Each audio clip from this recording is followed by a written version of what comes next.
Olá, sejam bem-vindos a mais um Farofa Cast. Pedrão, episódio de número 12! Viu? Já foi o primeiro.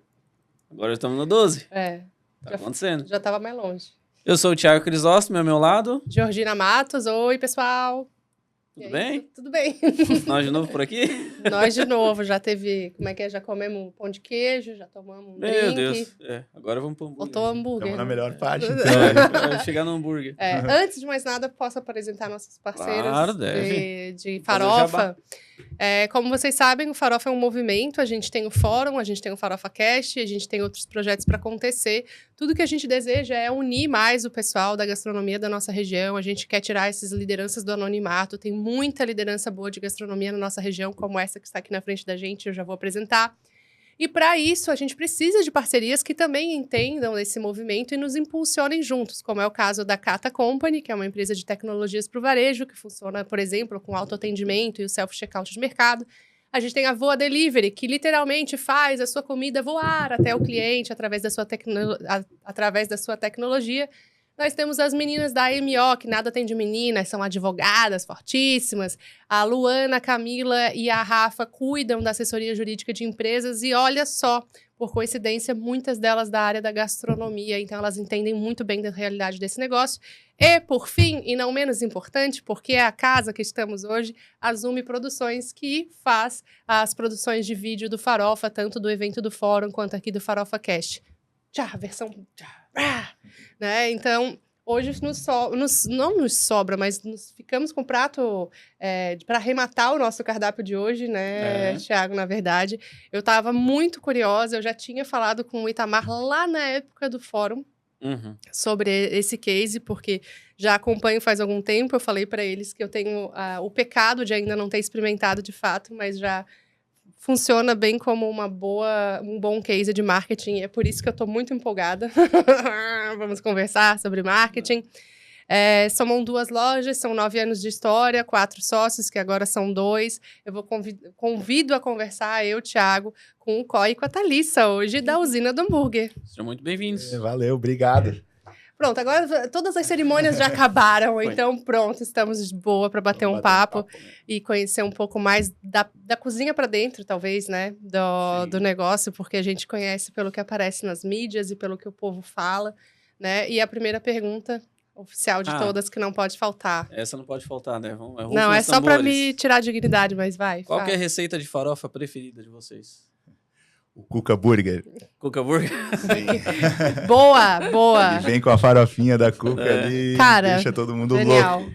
Vocês dois precisam experimentar agora, é compromisso. Sim, senhora. Não, vamos lá. Sim, senhora. E Tudo tu também é farofa. a Cuca Burger? Não, eu sou... Olha, a gente vai ter festival de farofa no que vem, antes do evento do Farofa Gastronomia. então. Vocês podem inscrever o Farofa Burger para participar do festival e contar o case de vocês lá no palco. Podemos até criar um hambúrguer específico pro Farofa. Gente, eu não tenho dignidade. Não tenho roupa, não tenho nada com a situação dessa. Mas, Não sei nem me comportar, né? Essa pergunta, ela tá cada vez mais capciosa, porque todo mundo fala que gosta de farofa de banana e eu sou a única pessoa na Terra que nunca comeu ainda. Amo farofa. Ó, Viu? foi também. quase, mas Foi ele quase. vendeu um peixe. Olha, não sei, eu comi uma farofa de pinhão esses dias que eu falei, demais, Mas pinhão, tu pode botar em qualquer coisa. qualquer coisa, né? Deus. E Pinhão já teve hambúrguer de pinhão? Aliás, Não, de pinhão ainda não. A minha irmã teve hamburgueria por alguns anos e ela chegou a fazer com pinhão na chapa, assim, muito. tem coisas que é difícil quando se tem um volume muito grande, Sazonalidade assim. e A sazonalidade a gente até dribla no mês, né? Mas o volume é que complica. Imagina descascar, sei lá, hoje seriam 50 Mas quilos não é de pinhão. assim. O que descasca. Se o cliente não se importar, dá pra ser na mordida ali. Se Se pra desse, mandar, né? tipo, aperitivo, né? Se desse ainda, né? Mas assim, já que a gente cumpriu o nosso cerimonial de qual é a farofa preferida, eu queria que um de vocês nos contasse um pouco dessa história, ou pelo menos o que levou a começar essa história, né? Porque vocês recém comemoraram aí 9 anos. Como é que essa história começou? Da onde que veio essa ideia? O que vocês estavam pensando da vida, se iam ganhar o universo, se já tinham trabalhado nessa área ou não? Então, a gente queria saber um pouco de vocês sobre o negócio, sobre a história do negócio. Então, posso começar? tanto eu quanto a Thalia, nós fomos convidados para entrar na sociedade da usina do hambúrguer. E hoje nós dois somos os sócios que sobraram. Então foi muito curioso. Eu trabalho com eventos e sou DJ. Nunca pensei em abrir um negócio de gastronomia, então fui convidado e achei que esse meu lado de relações públicas podia agregar no negócio. A Thali começou como uma proposta para ser gerente da loja que a gente tinha. Eu entrei meses antes da Thali, assim, bem pouco. Gostou tanto que sugeriu entrar na sociedade e foi acatado porque era uma excelente profissional e a gente, na época, precisava muito de alguém para tocar a operação. Tantos percalços, né? A gente, nossa, 9 anos, meu Deus, é tanto tempo. E hoje somos nós dois, à frente da usina, a Thalia à frente das operações, eu cuido mais da parte de marketing, promoções, estratégias, que a gente sempre São papéis junto. bem definidos, então, na operação. São papéis super bem definidos, assim. A gente cocria muitas coisas, né? Mas eles são definidos, assim. A responsabilidade é definida, mas a criação, ela é compartilhada. A execução ali das Exatamente. estratégias e tal. O background do qual a gente sabe qual é o teu background. Tu já trabalhava na área da alimentação? Sim, eu trabalho com alimentação desde os 14 anos. E eu trabalhei muito tempo com pizzaria, então eu sempre fui apaixonada por esse ramo. Nunca me imaginei nem em outro setor, nem nada. E eu sempre me imaginei dona de um restaurante. Mas eu nunca imaginei de uma hamburgueria, porque na época eu não comia hambúrguer. E isso é curioso, porque eu vim aprender a gostar de hambúrguer com a usina. Eu sempre falo que o cardápio da usina é um cardápio que foi criado assim, se eu comer esse hambúrguer, qualquer pessoa vai comer, porque eu não gosto. E hoje é o amor da minha vida, assim, né? A usina acabou sendo uma extensão, assim, de mim.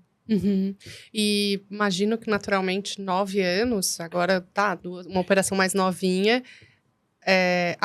acho que tem duas coisas interessantes nisso que eu vou falar. Primeiro, que 9 anos numa operação na Trindade, vocês já devem ter passado por várias coisas, transformações, mudança de comportamento, pandemia, um monte de perrengue.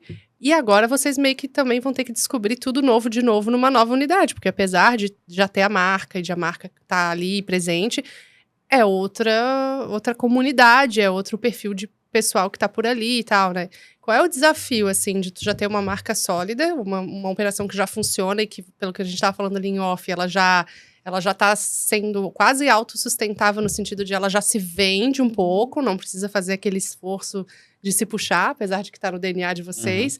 E agora uma unidade nova, que é nova, tudo novo de novo, ou não, a gente só tá uma extensão e tá indo e ok.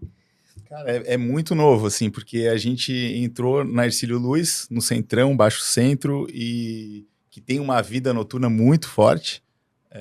No primeiro momento, a gente queria ir para o centro com uma dark kitchen, porque a gente sabe que a zona de calor ali, o Itamar, né, nosso grande parceiro do iFood ali, estava muito quente, e a gente queria entregar mais rápido, mais barato para quem estava dentro do centro, mas a gente achou a loja da Hercílio Luz e viu, cara, aqui dá para fazer as duas coisas. Tem um público já, né, que muita gente ali no período noturno, e é muito bom ali, o raio que a gente estava ali da Hercílio Luz era, nossa, excelente. Só que aquela coisa ali, a gente pega muita gente que não estava pensando em comer um hambúrguer, olha a loja, vamos comer.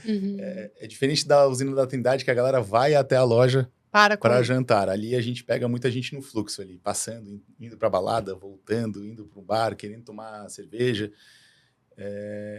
Então é uma loja muito diferente da Trindade, muito assim. E aí a gente aprende também, a galera aqui gosta de porção maior, porque tá querendo aperitivar, o hambúrguer tem que sair mais rápido. É bem diferente, né? É a venda no impulso, né? Na operação é sempre... Tudo é desafiador, né? Sempre tem desafios. É o que nem tu falou, a pandemia é um desafio, o início é um desafio, não ter como pagar a conta de amanhã é um desafio. Agora a gente está na fase de muito crescimento, também é um desafio, por mais que as pessoas acham que não, quando está no início, pensa, ai, que bom quando eu tiver tudo. Não é. É que é um problema, pelo menos é um problema. Demais também é um problema. Eu digo, né? Faturamento cura até chulé, né? Mas não quer dizer que ele não dói, né? Agora, a Hercílio Luz, ela foi um ponto curioso na história da usina, porque a gente tinha que entender como a gente adaptava o produto para um público diferente do que a gente tinha da marca, sem mudar a percepção da marca.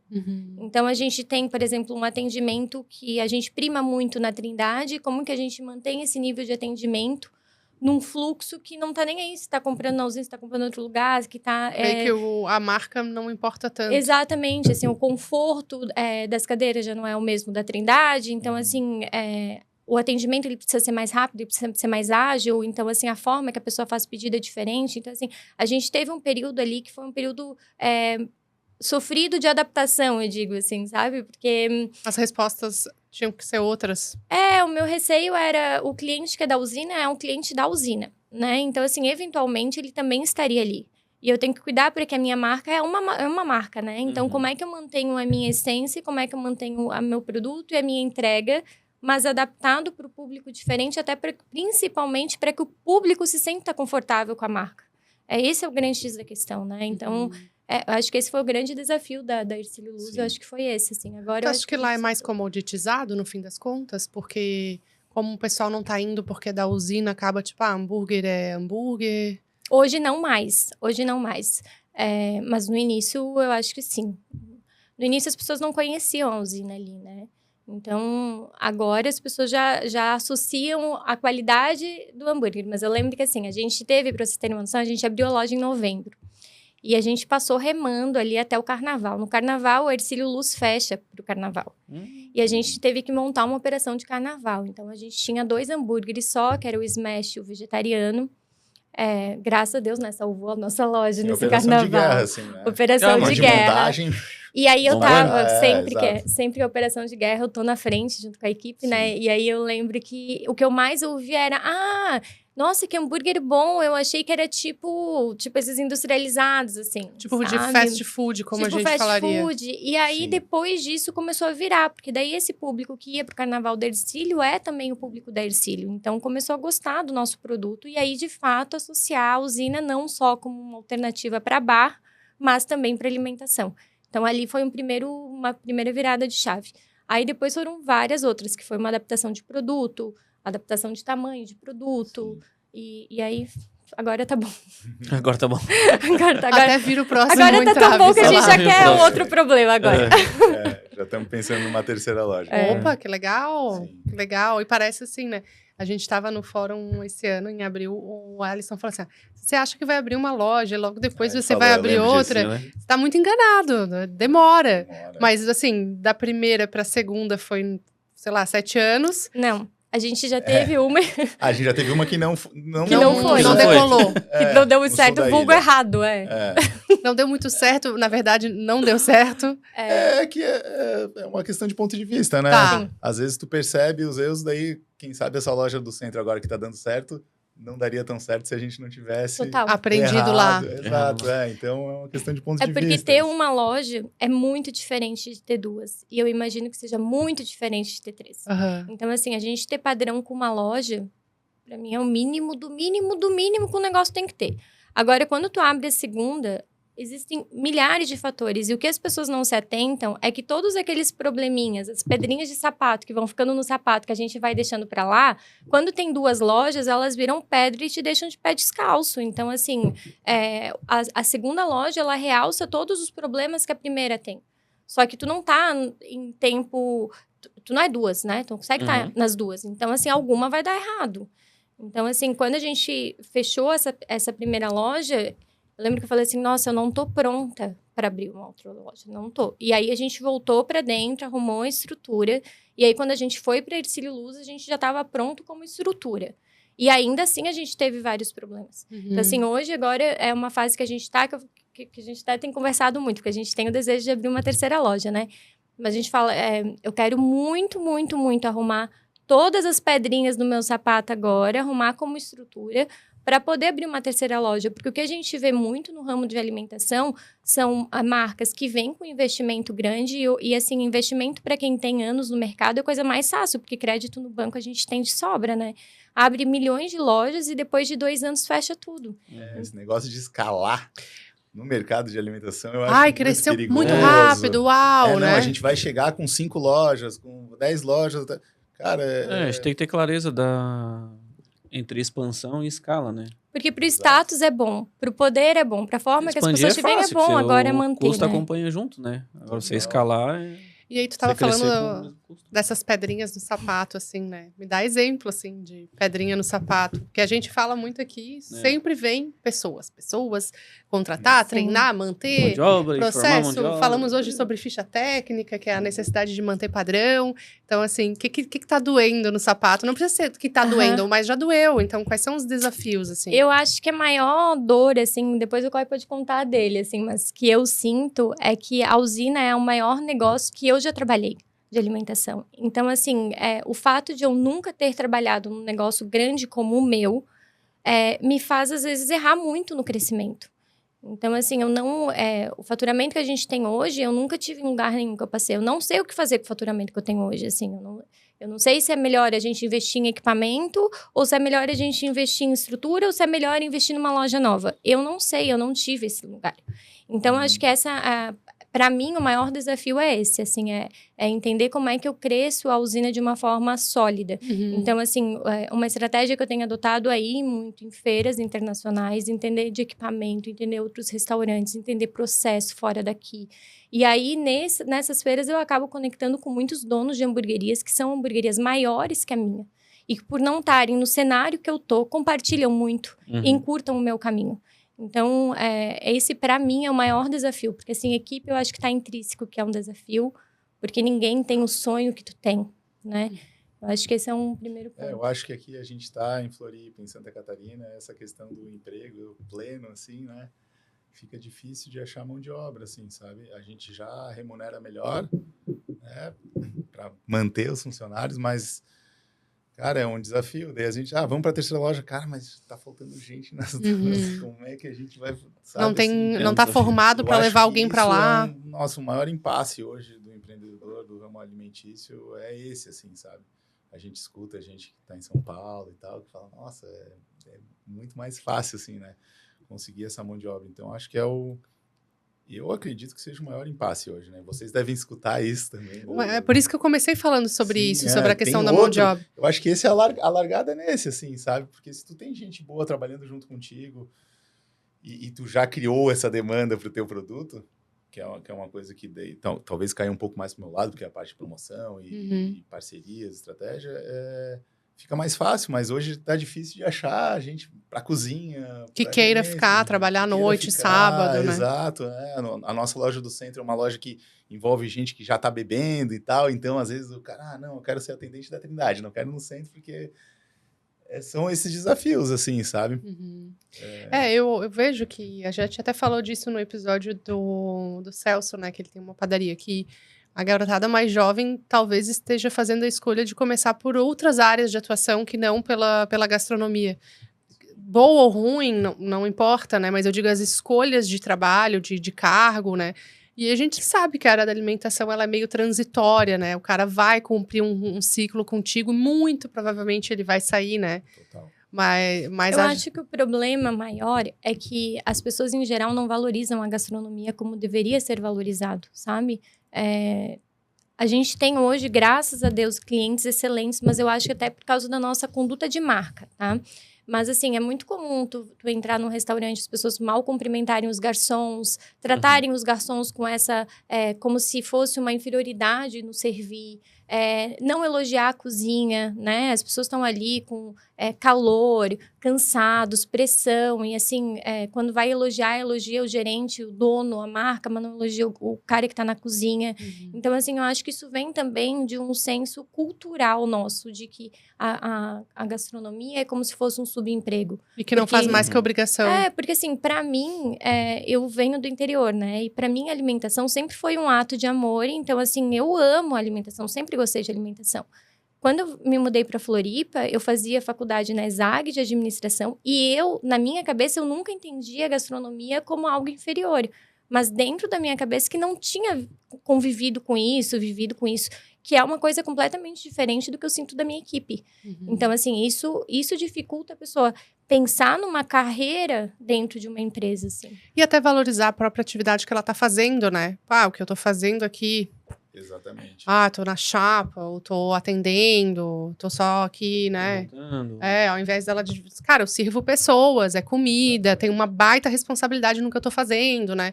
Eu penso muito nisso. Cara, eu falo a real, eu atendo muitos estabelecimentos da alimentação, mas eu não sei se eu teria um, porque é uma responsabilidade tão grande tu servir pessoas. Colocando comida na boca das E pessoas. a gente fala tanto aqui sobre a questão do público-alvo. O público-alvo. Mas as pessoas são plurais.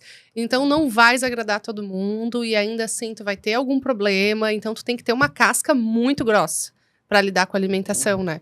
E aí, vocês...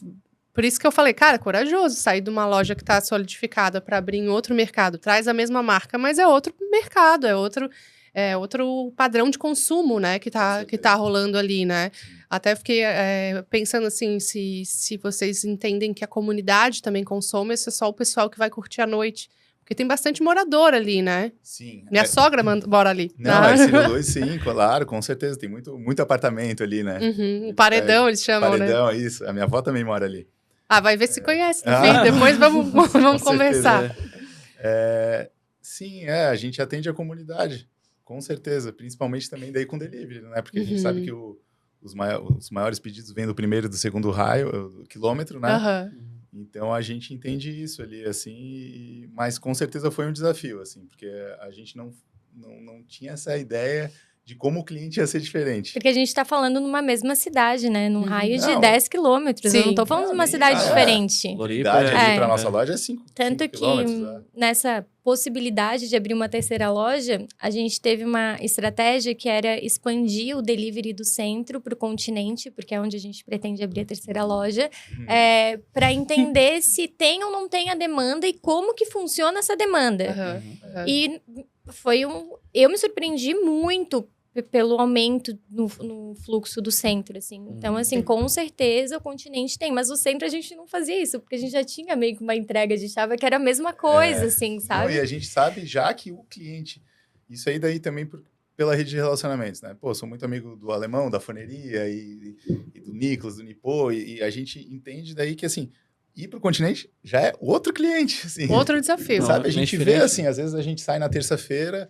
dentro de Florianópolis, na região, tudo às vezes meio calmo, e vem pra cá, nossa, muita gente comendo, consumindo, a galera sai muito mais para comer, assim, tem esse hábito, e aí por experiência dessa rede de relacionamento, já sabe, não, cara, a galera gosta mais, e às vezes é isso, então a gente já vai ter que se acostumar a atender outro tipo, assim, de não é questão... perfil, né? Tipo, tu não tem que ser resiliente, tu tem que ser plástico, né? Tu tem que se Água, adaptar. né? Seja água. Tu né? tem que se adaptar, cara. E falando em perfil, né, de público, da onde que saiu a ideia do Burger Pet?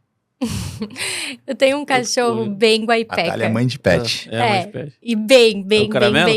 Não, o meu é um pedaço de cruz credo, assim. Eu falo, é uma coisa bem jaguarinha, assim. E eu sempre trabalhei muito, né? Então, assim, eu ficava muitas horas na usina. E naquela correria não dá pra parar pra comer. Aí eu levava o que sobrava pra casa. E no que eu chegava em casa, tinha aqueles olhinhos assim, tipo, pelo amor de Deus. Coitado Holândia. E ele é muito velho. E ele é muito velho há muito tempo. Então, assim, ele não pode... Ele imortal. É imortal.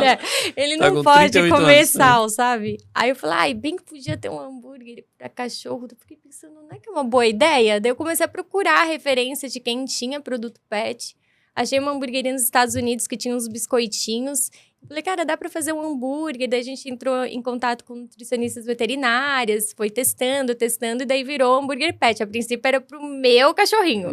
Mas aí hoje nossa, acho que é uma das coisas mais legais que a gente tem na loja, assim. Sim. Porque tem cachorros que... Cachorro tem o cachorro, ele se acostuma com as coisas, né? Uhum. Então, os cachorros ali da rua, eles vão passeando pela usina. Tem uns que se jogam pra dentro da loja. Tipo, eu quero meu hambúrguer, Eu acho que eu vou fazer isso também, me jogar pra dentro da loja. Mas isso é outra coisa muito ousada, né? Pensar na disrupção... Uma coisa é tu, vou fazer um hambúrguer, sei lá, com um ingrediente que já não tá no meu cardápio, mas ainda assim é uma inovação. Outra coisa é tu pegar e tu dar peraí, É. vou voltar e vou pensar nesse público que tem um filão e tem uma mudança de comportamento. Todo mundo tem cachorro hoje em dia e às vezes não tem filho e tem cachorro, né? Uhum. Então, eu acho que é uma baita ideia e só se ter a ideia e ela não fosse autossustentável financeira, ela já seria incrível como uma Sim. estratégia de marketing. Mas ela ainda ser sustentável, a gente estava falando em off, né? Que tu recebe festa de aniversário de pet. E eu acho isso muito curioso, porque, claro, também tem como é que é? O meu jaguarinha. E ele também é tratado como filho, né? Tá lá em casa e, a mãe vai levar pra passear, não sei o quê. E aqui, por exemplo, na Pedra Branca, é outro comportamento. A gente vê os cachorrinhos passeando em carrinho, né? Sim. Então, realmente... querendo ou não, se adaptar ao comportamento do consumidor, né? E é um aumento no ticket médio, mas principalmente no carisma da marca. Porque, assim, a gente não tem lucro com o pet. A gente doa tudo em ração. Todo lucro a gente doa em ração. Ponto importante de Ponto comentar. importante, Não? Sim. Então, o preço dele agora tá R$12,90. Vai para R$12,90, né? Mas tava 8. Enfim, é um preço baixo. E o que ele fez foi que a pessoa que ia pedir o seu hambúrguer olhava a parte do cachorrinho e falava, por que não? Né? E aquilo ali já é um faturamento a mais que entra. Mesmo que não seja lucro, a percepção daquele cliente de carisma de ver o cachorro comer, tu sabe porque tu tem o cachorro, porque, né? Cria uma afinidade com a marca, um laço com a marca. Que é muito difícil depois de a gente perder esse cliente. Muito Sim, Não, tu teria não que errar muito, né? Tem Vamos que dizer. errar muito. Teria que desconstruir Uma essa... pergunta bem louca aqui. Alguém já pediu do pet pra comer? Ai, muito! No início. Então, porque tinha que explicar que não é pra A cachorro. gente deixa assim... super explicado. Agora é muito explicado. Porque no início era assim... é o hambúrguer mais saudável de vocês. Porque ele é tudo orgânico. É tudo assado. Não tem sal. Aí as pessoas, os fit de plantão, meu Deus, coloca bacon, coloca ovo, e a gente não é um aperitivo para cachorro. Aí começavam umas reclamações engraçadas, assim, o hambúrguer é muito pequeno, tipo, a pessoa pedia, só que e assim, não tinha mais, era tipo, hambúrguer para olhinhos pidões, substitui uma refeição canina. Como é que a gente explica mais do que isso? Daí a gente começou a desenhar cachorro na embalagem, tipo, agora no cardápio é um cachorro comendo. Que a gente teve esse pedido uma vez no... Eu controlo sempre as avaliações toda semana, passo feedback pra galera do iFood, do Google e tal. E aí uma me chamou a atenção assim, hambúrguer pequeno, sem sal, sem gosto, não sei o que. Daí eu falei, cara, deixa eu dar uma olhada no que esse cara pediu, né? Daí tava lá, o cara pediu 2 pet burgers. E tava ali, deu, né? O pior é ele achar eu comer comida de cachorro. Que hambúrgueria ruim, né? Pra usar aquilo ali, mais, né? Uma coisa na comédia ali da marca, mas assim, o cara pediu. Aconteceu bastante. Acho que vocês tinham que brincar de um cachorro fazer essa avaliação um dia, né? Botar sim, ele, fazer um videozinho. A gente já teve um influencer pet que pra mim são os melhores influencers da vida. Teve o Jimmy que foi lá na usina comer. E aí depois começaram aí tutores com os seus cães e falaram assim, eu quero o hambúrguer que o Jimmy divulgou. Tipo, o Jimmy é um cachorro, gente. É massa, então, assim, assim. é um nicho legal, assim. E a equipe gosta, traz uma leveza pro negócio, assim. Com certeza. E eu acho que isso é um ponto importante, porque a gastronomia em si, ela consome muito. Ela consome a tua alma, se tu deixar, assim, né? Com o que tu já tem, ela já te consome. Agora... Se tu não tiver coisas a mais para colocar e para criar, fica chato e fica pesado ter esse negócio. Então, assim, quando eu fui para a Amazônia, que a gente foi... O lado social da usina, a gente fez um investimento na Amazônia e eu fui pra lá. E aí, lá, eles comiam muita banana da terra. E eu lembro que eu voltei e falei pro Coi, é uma delícia a banana da terra com comida salgada. Né? E aí, a gente adaptou a banana da terra lá pro nosso hambúrguer vegano. E hoje, a gente recebe um monte de elogios por isso. Então, assim, acho que são vários detalhezinhos, né, que a gente foi colocando no nosso negócio. Que hoje, se alguém perguntar qual que é o diferencial da usina, eu nem sei, são os detalhes, assim, porque a gente são tem... muitos. Muito... É o mínimo, assim, sabe? Então, assim, qualquer coisa que me chame a atenção, a gente implementa. Mas eu acho que esse é um viés interessante de conversa, assim, porque o que vocês estão dizendo? Que dá trabalho fazer essas coisas, né? Tipo, fazer testes com uma nutricionista de animais e tal, dá trabalho. mas também dá resultado, né? Claro. Ou eu tava fazendo hoje um post pra botar na minha rede social, não tô postando quase nada, do tipo, a lei do mínimo esforço dá o mínimo resultado, e vice-versa, a lei do máximo esforço dá o máximo resultado. Essas coisas que vocês estão me relatando, elas nem sempre vão dar retorno imediato. Sim. Mas repetidamente, essa cultura que vocês estão colocando na empresa, repetidamente, de disrupção, de trazer coisas diferentes, né? A gente tem que saber mais sobre esse hambúrguer de cuca, né? E mais essas edições especiais, agregando, dividindo, trazendo um pouco do público que consome daquele formador de opinião para junto dessa edição especial. Cara, a longo prazo é uma marca com visão de longo prazo, né?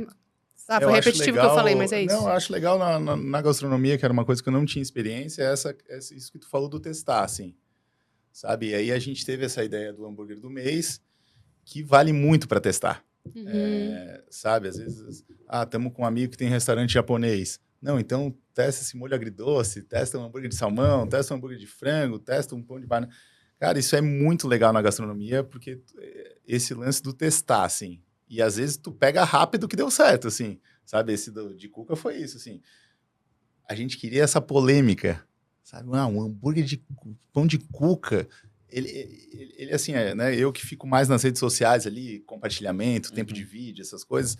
A gente viu assim, cara, tá com muito compartilhamento. Tá dando muito natural ali, assim, orgânico. Né? Orgânico, né? Então, vamos nessa, né? Botamos nos relógios, na cidade, porque às vezes o compartilhamento ele é tão bom quanto o cara que vai lá comprar. Porque ele tá ali espalhando. O cara, nossa, o cara até fala, hambúrguer de cuca, e vai lá e come um smash. Mas ele se interessou, ele chamou um amigo, e no caso do hambúrguer de cuca, deu o resultado dos dois lados, assim. Ele era um hambúrguer polêmico, muita gente, não sei se eu comeria isso e tal, e daí compartilha. E do cara que foi lá, que é uma coisa gostosa, né? Eu, nossa, fui criança, o pão doce ali, né? O pão doce com uma farofinha. Eu sou da... queijo de presunto. Misto quente exato, com salame da Mônica. Exato. Já fazia sentido, né? Sim. Porque às vezes a gente vê, hambúrguer com... Esses dias eu vi um cara fazendo com doce de leite. Daí exagerou, botando doce de leite. Ele queria ficar muito polêmico. Mas o de cuca, com o molho de ketchup de goiabada, com o hambúrguer, com bacon, cara, ficou uma delícia. E eu acho que assim, a gente entrou no ramo de hambúrguer, naquele boom de hamburgueria, sabe? Tinha hamburgueria em cada esquina. E eu acho que a gente se manteve até hoje. Claro, o nosso produto é muito bom, mas são nesses detalhes que a Thali falou. Pet burger, cuca burger, hambúrguer com pão de banana, hambúrguer no pão de couve. Toda hora tá pensando, o que dá pra... Sempre buscando a inovação, né? Sempre buscando inovação, assim. Então, eu acho que esse foi um dos nossos diferenciais, que manteve a gente de pé até hoje. Tem cliente que vai, senta lá e fala, qual que é o do mês? O cara que gosta de comer coisa diferente, sabe? Então, eu acho que isso aí foi uma coisa bem legal, assim, da nossa história. E a gente não tem medo de testar, assim. É isso que tu falou, que dá trabalho, e dá mesmo muito trabalho. Mas, assim, a gente não faz corpo mole para as mudanças, assim. Uma coisa que o cenário de Florianópolis tem é que são os mesmos fornecedores, né? Então, quem é bom tem os mesmos fornecedores da outra pessoa que é bom. Agora que eu acabei de voltar dos Estados Unidos numa feira em Chicago, eu conheci um monte de dono de hamburgueria de São Paulo.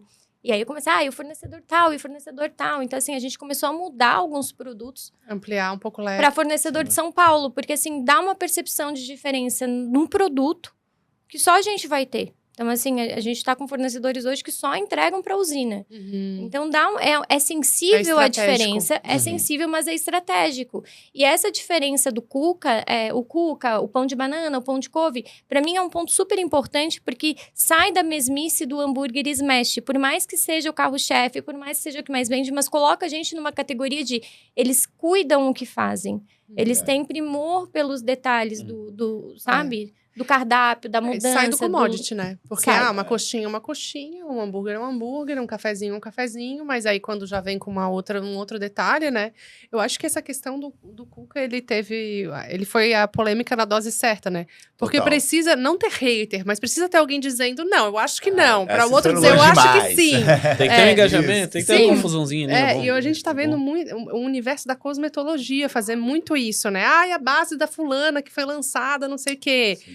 Aí tem um monte de gente falando mal, automaticamente vem as pessoas que são apaixonadas em defesa da marca e gira esse... O algoritmo vai à loucura. E todo Adora, mundo... né? E os marqueteiros ficam felizes da vida quando acontece. Porque isso é um ponto importante. As estratégias, de qualquer negócio é a mesma, assim. Então, às vezes as pessoas ficam tão bitoladas em olhar só o ramo que estão, que deixam de ver 1 milhão de possibilidades de outras coisas, né? Não é tão fácil hoje, né? Nossa, quando a gente começou, cara, era só Facebook ali, os acessos, né, de receitas e tal. Cara, hoje o TikTok, meu Deus, o cara não pode reclamar que não tem ideia. O volume de informação ali é muito grande. As referências estão ali, E né? as receitas estão prontas. Hoje o cara fala, eu quero o molho do McDonald's. Cara, tem 200 pessoas falando do molho do McDonald's, sabe? Então, assim, não tem desculpa. Hoje, com um celular, assim, tu consegue criar coisas informação novas tá na todo palma da dia. mão, né? Mas eu acho, então, no fim das contas, assim, do que a gente está conversando, é que existe uma coisa que talvez seja a melhor edição especial que vocês já fizeram, que é já ter começado com esse DNA. Porque é muito mais difícil tu pegar uma empresa que já funciona, como é o nosso caso como consultores, né? A gente pega uma empresa que já está acostumada a operar de uma certa forma e diz, cara, inovar é massa pra caramba, vem inovar que inovar vai ser bom pra vocês. E a pessoa, não, mas sempre fizemos assim, e não dá, e aí vai dar trabalho, tem que buscar fornecedor, e não consigo, e não viaja, e não bebe da fonte, né, de conhecer, de se conectar com outras pessoas. Então, talvez um ponto muito... onde é que a gente é diferenciado? Não no detalhe, mas lá na essência, né? Lá no começo de tudo, né? E aí isso me lembra o papo das edições especiais, que vocês tiveram edições especiais muito, muito legais, muito notáveis também, né? Sim. Vocês podiam contar mais pra gente desses projetos, assim, que foram feitos? Então, quando a gente teve essa ideia de ter o hambúrguer do mês, a gente falou, tá, então vamos pegar nomes ligados à gastronomia ou influenciadores, né? Pessoas que sejam legais. E aí, assim, como eu falei no começo, eu entrei porque eu achei que a minha rede de relacionamentos podia fazer sentido. E aí, nessa hora, fez. Assim, porque daí, chegava, né? Vou até esquecer, tem muitos, já tivemos mais de 40, eu acho, assinantes.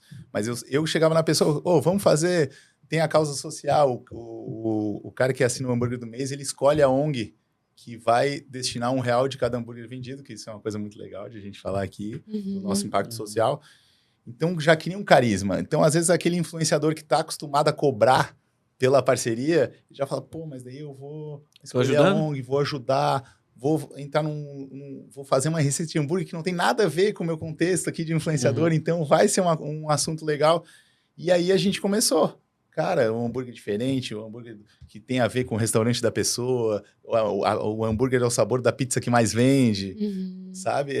A gente teve dois cases desse que, para mim, foram mudanças significativas no negócio, que foi um deles, a gente era uma loja muito feia, porque a gente não tinha dinheiro, né? Tinha sonho, mas não tinha dinheiro. A nossa loja da Trindade começou com uma porta. E aí... Tinha 2 lojas do nosso lado, e depois a gente comprou uma, depois a gente comprou outra. Era feio. E aí, assim, a gente já tinha no Instagram, a gente já era bonito, a gente já tinha uma comunicação legal, e as pessoas chegavam na loja e se decepcionavam com o que viam. Mas era o que dava pra fazer, enfim. E aí, a gente conseguiu uma parceria com a costelaria, com a Ponta da Agulha. Pra mim, essa foi uma diferença muito significativa no meu negócio, porque era, ao invés de eu dizer o meu produto é bom, a costelaria que já tem credibilidade estava dando credibilidade pro meu negócio. Aquilo foi uma virada de chave para a usina, assim, bem considerável, assim. O outro ponto importante foi o Lucas Milk, quando assinou, foi um dos primeiros que assinou. O Lucas Milk é tatuador, para quem não conhece. E ele estava bem no auge, começando o auge, assim. E o estúdio dele é uma quadra da usina. E todo dia ele ia na usina e tomava uma Corona, todo dia. E aí ele postava. E ele estava em auge, então as pessoas queriam ir onde o Lucas ia. E isso foi um outro ponto muito importante. Então, assim, eu digo, essas pessoas que foram assinando, elas se conectavam ou porque já eram amigos do COI, ou porque sabiam do trabalho que tinha por trás, o sonho, da garra, de todo o que restam, e foram virando amigos da marca. Então, assim, a gente cresceu muito por conta desses amigos da marca. E esses elos com a gastronomia é uma coisa diferente também, porque geralmente as pessoas não se conversam, até pela quantidade de trabalho que tem, por serem os mesmos fornecedores. Tempo, né? Se acham muito concorrentes, assim. Eu e o COI, a gente sempre foi muito aberto, assim, em abrir a casa, em contar o que a gente passa, em dividir, em somar, sabe? Então, eu acho que isso é um ponto que diferencia bastante um negócio do outro, né? Com certeza. Vamos falar um pouco do lado social, que eu fiquei curioso. Sim, senhor. Vocês falaram aí já 2 vezes sobre trabalho social, as questões Até de doar rolou um viagem real. para a Amazônia. Né? Pois é. Vamos entender um pode pouco falar mais. um pouquinho É. melhor, assim. A gente começou no primeiro aniversário da usina. Eu lembro que era um período bem difícil, meu Deus. A gente mudou, só para contextualizar, a gente tinha a primeira loja nossa foi em Coqueiros.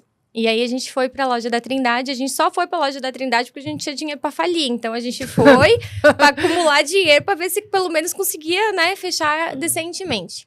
E aí a gente ficou ali 1 ano e a gente trabalhava muito. O início é muito sofrido, né? Porque tu faz muito e o retorno é pouco. Então, assim, te deixa muito frustrado, né? No primeiro ano da marca, a gente fez uma ação que era cada hambúrguer vendido, um outro ia ser doado para um morador em situação de rua. A gente vendia, na época, 30, 40 hambúrgueres por dia. E nesse dia a gente vendeu 400 em 40 minutos. Foi um Caramba. boom, assim, Facebook, canal de televisão, vindo falar com a gente, porque a ideia foi muito disruptiva. Foi, na época foi. Hoje em dia, já meio que as pessoas já se acostumariam, mas naquela época era Já. mais... Sim. Já. E aí, eu fui fazer as entregas, né, na época, e eu senti uma coisa diferente, assim, como se fizesse sentido o que eu tava fazendo, sabe? Tá. Porque o dinheiro não tava fazendo sentido, mas, assim, aquela entrega tava fazendo sentido, assim, algo para além do negócio em si. E aí, a gente começou a bater cabeça como que a gente continuaria fazendo, porque a segunda entrega foi na Chico Mendes, e a Chico Mendes, na época, tava em guerra, então, assim, ninguém conseguia entrar, a gente entrou... com autorização do tráfico, assim, foi uma coisa bem Exato. chocante para mim, assim, né? E aí a gente pensava como que a gente consegue fazer para além do hambúrguer, né? E aí a gente transformou essa ação em R$1 por hambúrguer vendido. Até hoje hoje são quase 400 mil reais doados. Caramba. E a gente consegue atingir diferentes nichos. A gente hoje tem ações fixas, que é para castração animal na Frei Damião, que é a comunidade mais pobre de Santa Catarina hoje, né? Então, a gente faz em torno de 20 castrações por mês. A gente faz mutirão de atendimentos veterinários toda semana lá. A gente paga o contraturno escolar de mais de 100 crianças nessa comunidade também. E a gente tem ainda o saldo para ações emergenciais, como foi no mês passado com o Rio Grande do Sul. Então, no mês passado, todos os hambúrgueres vendidos foi doado R$1 para esse fundo. E aí, isso vai mudando. A gente já fez para geração de renda para negócios periféricos, eu já dei curso para empreendedoras, mulheres. Na pandemia, a gente fortalecia esses negócios de periferia. Então, é como se fosse... O lado social é como se fosse o coração da marca mesmo, porque é o que nos segura quando tudo fica difícil. E é o que segura a equipe também. Que é isso que fala, a pessoa às vezes não tá tão comprometida, não entende a importância que tem colocar a carne na chapa. Mas hoje eles sabem que quando eles acertam um pedido ou fidelizam um cliente, eles tiram a fome de alguém, eles melhoram a vida de alguém, eles transformam a vida de alguém. Então, é para além do lucro, ou do dinheiro, ou do salário, sabe? Mexe isso em outras esferas que, para mim, são muito mais significativas. Dão mais significados, assim. Então, toda essa ação que a Thali falou é o lucro invisível que a gente tem hoje, né? E aí a gente dá o exemplo, né? É R$1 por hambúrguer. Então, para o nosso tamanho hoje, e porque a gente investe socialmente todos os meses, às vezes é muito maior do que empresas muito grandes. Então, eu acho que a usina, no decorrer desse tempo todo que a gente está fazendo isso, ela se torna um exemplo. Assim, tipo assim, cara, é R$1 dentro do produto, às vezes é 10 centavos, às vezes é 5. Né? Então, como é que a tua empresa pode atuar dentro da comunidade que ela está e fazer a diferença? A gente não pode esperar que a política faça essa diferença, né? Já está mais do que provado isso. Então, nós, como empreendedores, temos esse caráter, essa função de fazer a diferença na nossa comunidade. Então, a gente já puxou muitas empresas, é muito legal ver quando as pessoas falam, nossa, a gente se inspirou em vocês, porque realmente a gente quer ser o exemplo de que o pequeno pode fazer a diferença, sabe? Então, é uma coisa que tá na nossa bio do Instagram, assim, a gente é mais do que uma hamburgueria, é um movimento mesmo social que ajuda a Floripa também de outras formas, além de matar a fome. E muito bem matada, pelo jeito, Bem né? matada, né? Não, Isso- mas parabéns. Isso é uma coisa que tá, assim, eu acho que tanto no meu coração quanto do COI, daí como pessoas, que é além de fazer um negócio normal, porque o negócio normal ele tem que dar lucro, ponto. Mas fazer um negócio que a gente consiga mostrar que dá para fazer a mesma coisa de jeitos diferentes. E que é isso que vai deixar um negócio atrativo, interessante e talvez até mais lucrativo. Então, a gente já teve várias, a gente já teve esse uniforme que o COI tá, assim, foi nos detalhes que a gente pensa, as embalagens, é o detalhe, assim, não deixa de ser trabalhoso porque ele é criativo. Isso é um ponto que tem que ser levado em consideração, né? Mas ele acaba sendo mais satisfatório. E eu acho que no final do dia a gente tem que pelo menos botar a cabeça no travesseiro e sentir que a gente fez um bom trabalho, que a gente foi útil para alguém, que a gente está construindo alguma coisa para além de uma conta financeira gordinha, assim, né? Que também Além do lucro. é bom. Né? Não, Que também ótimo. é bom. Faz parte total. Mas isso é particularmente muito legal, porque aí falando do ponto de vista do marketing, a gente está num momento de consumo que a gente quer saber de quem a gente está consumindo. E o que essa pessoa acredita, né? Então, assim, eu vou consumir do fulano porque lá eu sei que tal coisa, ou eu sei como é feito, né? Então, antes, quando não... lá no começo, né? Quando não se tinha muito essa sapiência, dessa importância... A gente está com uma palavra já meio chatinha, meio batida, que é a questão do propósito, né? Qual é o propósito da empresa existir? Hoje eu acho que ela já é até meio falsa em alguns... Perdeu. Perde o qualidade, sentido porque assim, as pessoas estão integridade. querendo colocar isso de uma forma sintética e não natural e orgânica, né? Então, eu acho... Aí, leiga, né? Nesse sentido que eu falo do ponto de vista de consumidor. Tá consumindo de uma hamburgueria que eu conheço a história, que vocês estão expondo essa ajuda e contando essa narrativa, que hoje é tão importante ter narrativa, né? Eu acho que meio que consagra, né, esse case de vocês, assim, né? E aí, do ponto de vista profissional, falar isso, né? Jornada do cliente ele quer saber de quem e por quê, e o que essa pessoa faz e por que faz, porque tem um monte de hamburgueria, E faz né? total diferença, né? Até tem uma hamburgueria muito famosa, das maiores do Brasil hoje, não vou citar nomes aqui, né? Para não ter que chamar as meninas da MO. É Mac? Não, tô brincando. Não é Mac. Que enfim, somos consultores, né? E eu sou muito analista, né? Então, cara, eu pisei dentro da hamburgueria, já virei pra Mayara, minha esposa, e falei assim, trocou a equipe toda. Só tá a gerente do salão. Ela, é louco, né? Eu falei, não, trocou a equipe toda. Mas se prepara que vai vir pedido errado e vai atrasar, cara, e dito e feito. Mas a gente sabe. Quer ver igual... Aí eu dei uma perguntadinha depois, né? E aí? Trocou a tua equipe toda? Ela, trocou, tá difícil de mão de obra, não sei o que. Eu falei, tá, mas por que tem turnover? Aí ela não quis me falar, mas deu pra ver no olhar dela, assim, que eu acho que por trás do balcão, digamos assim, não seja tão satisfatório pro lado do colaborador. O clima organizacional. O clima horrível. Aí quando a gente vai, a gente tenta deixar de ser consultor às vezes, mas não dá, né?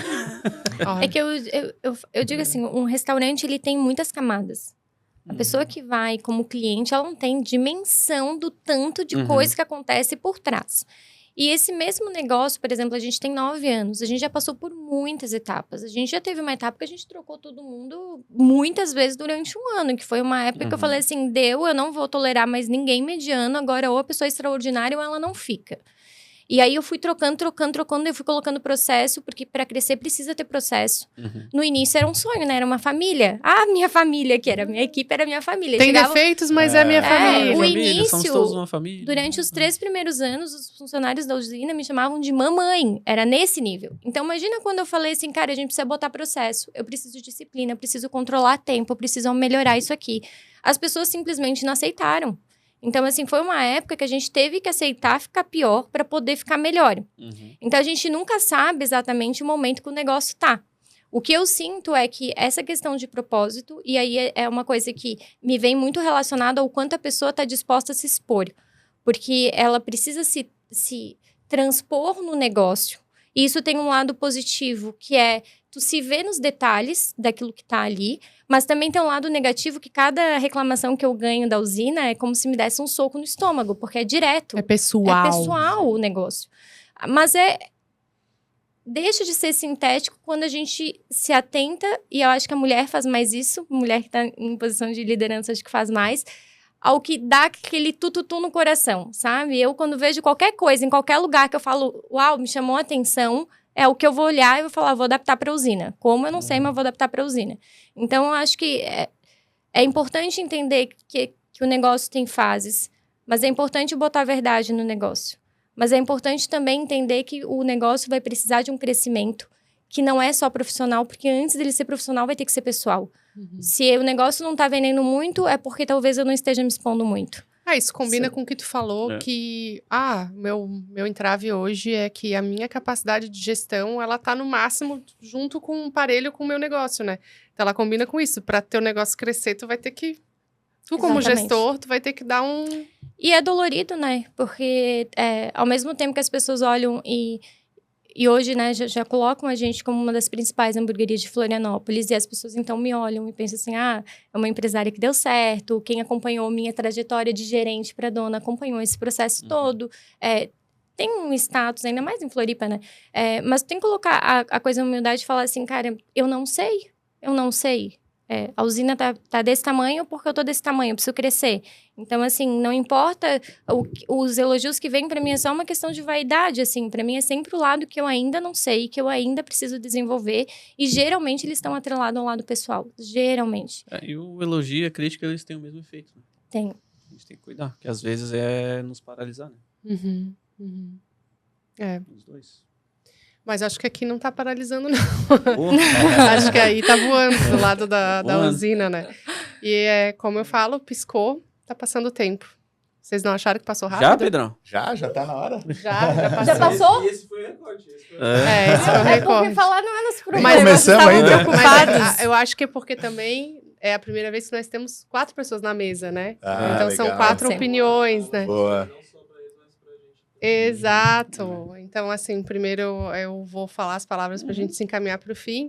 Então, não só agradecer vocês por ter se desprendido, e eu sei o quanto custa caro ter 2 pessoas líderes fora da operação para estar aqui com a gente, mas eu acho que eu fiquei de coração quentinho, porque eu espero que muita gente escute e assista, né, ao podcast que tratou temáticas bem diferentes do que a gente veio tratando nessa temporada. Eu acho que a gente conseguiu coroar o último episódio que vai ao ar esse ano com uma temática muito legal. Acho que não por falta de, talvez, iniciativas, mas a gente não tinha tratado tanto de ações sociais aqui, né? Não que os outros não façam, mas a gente não tinha tratado.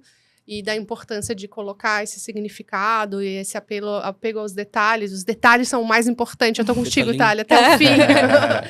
E também agradecer ao Thiago por essa parceria de primeira temporada, que, sem dúvida, foi fundamental. A gente está coroando esse fim dessa primeira temporada do Farofa Cast com a melhor companhia possível. A gente teve uma tarde longa aqui hoje, né? Mas foi muito boa. E a gente está com um compromisso de ir no Usina. Com certeza. Com os nossos cachorros, de preferência. Vai levar o pinguelo? O linguiça. É o linguiça. Pinguelo da Aline. É o pinguelo da Aline. Pra gente provar e aí dizer, era tudo que eles estavam falando mesmo. Eu vou querer o de levar o Nick Cuca lá, vai com dar toda trabalho. certeza. Vamos cobrar aí. Gente, muito obrigada. Obrigada ao Itamar por ter feito essa conexão tão preciosa também, né? Um abraço pro Itamar.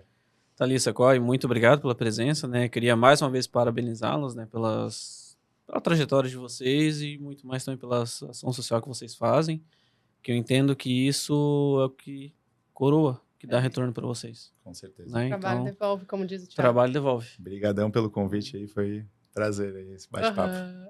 Que tenham as próximas temporadas, porque isso são iniciativas super importantes para quem está começando, com certeza. Que bom, que bom. Tamo junto. Futuro. Combinado? Então tá. E esse foi mais um Farofa Cast. Até já.